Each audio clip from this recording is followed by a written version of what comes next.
Olha aí, Júlio César. Rapaz, eu vim aqui pegar essa pedra aqui. Olha como é que tá aqui, ó. Aí, aqui um pedaço dela aqui, ó. Um negócio brilhoso aqui. O que é que tu acha? Será que é ouro? Rapaz, aí, aqui quase no celular o sol tá muito forte. Não dá de...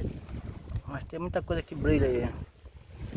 Eu não sei se essa riqueza é maior do que essa daqui, ó. Aqui, ó. Tá? Depois eu vou lá ali, eu vou tirar um pedaço da pedra aqui e vou mandar para tu bem, tirar uma foto para tu fazer análise do que é. Descobrir o que é, ver se é ouro. Agora olha essa riqueza aqui, ó, dentro da água aqui. Aqui. Só chegar aqui na água, as cabrinhas começam a aparecer. Esse dá de ver. Ah, não dá de ver não. Olha. Dá de ver? Aí.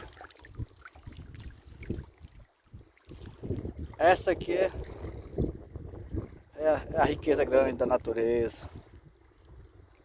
Ei, manda aí esse vídeo aí para alguém, para descobrir se aquela pedra é ouro, que aqui tá cheio. Se for ouro, tem muita coisa aqui.